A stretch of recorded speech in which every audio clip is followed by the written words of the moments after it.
ഇല്ലേ? ഇല്ല. നമ്മുടെ രാമനാരായണന്റെ പിന്നെയും വഴക്കായിരുന്നു.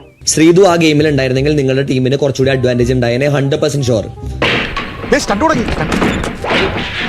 തുടങ്ങിയില്ല, തുടങ്ങാൻ പോകുന്നുള്ളൂ. നിന്നെ മാറ്റിയിട്ടുള്ള കാര്യം ഞാൻ പറഞ്ഞിട്ടില്ല. ശ്രീതു നിങ്ങളുടെ ടീമിൽ ഞാൻ പറഞ്ഞിട്ടില്ല. ഇപ്പൊ നീ മാറിയിട്ടാണോ നിന്റെ ടീമിലേക്ക് ശ്രീതു വന്നത്? എവിടെ ഇതൊരു നടക്ക് പോണ ലക്ഷണില്ല. ഞാൻ ഇവന്റെ 2 വാങ്ങിച്ചിട്ടേ പോവുള്ളൂ. ഈ 4 പേരടങ്ങുന്ന ടീമാണ് ആ കളി കളിച്ചിരുന്നെങ്കിൽ നിങ്ങൾക്ക് ഇതിനേക്കാളും അഡ്വാൻറ്റേജ് ഉണ്ടായിരുന്നു എന്നുള്ളത് 100% ഉറപ്പാണ്. എനിക്ക് അതിൽ ഒരു വ്യത്യാസമില്ല.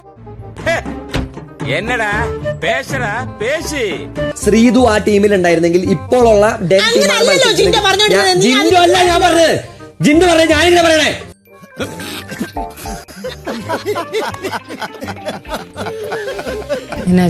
ഇപ്പോഴത്തെ ഡെൻ ടീമാണ് ആ ടാസ്കിൽ പങ്കെടുത്തിരുന്നെങ്കിൽ നിങ്ങൾക്ക് അഡ്വാൻറ്റേജ് ഉണ്ടായിരുന്നു. നിന്നോടല്ല ഞാൻ ചോദിക്കണേ.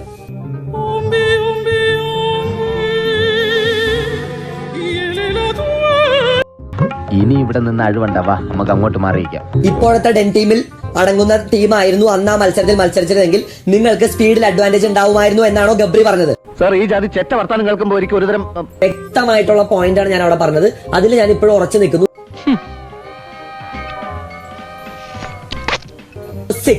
അവൾക്ക് ഓടാനുള്ള ത്രാണി ഉണ്ടായിരുന്നില്ല. തല കറങ്ങി പട്ടി കഥക്കണ പോലെ കിതച്ചോണ്ടാണ് ഓടിക്കൊണ്ടിരുന്നത്.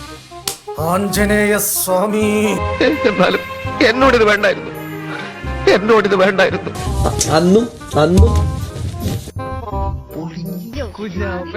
അവൻ എന്താ പറഞ്ഞത്? ശ്രീധുവാണ് രണ്ടും ജയിച്ചത്. അവൻ തന്നെ തേച്ച് ഒട്ടിച്ചു. മൈദമാവ് ഇട്ട് തേച്ച് ചെമ്പരില് ഒട്ടിച്ചു. തൃപ്തിയായില്ലേ നിനക്ക്? സ്വന്തം കഴുത്തിന് തന്നെ കത്തി വെച്ചില്ലേ? ഇന്ന് ഞാൻ ശരിക്കും തോറ്റു. ഇത്രയും വലിയ ഇച്ഛാമം എനിക്ക് ഉണ്ടായിട്ടില്ല കുട്ടികളെ. ഇനി ഞാനിവിടെ നിന്ന് ഡയലോഗ് പറഞ്ഞാൽ രക്ഷപ്പെട്ടു.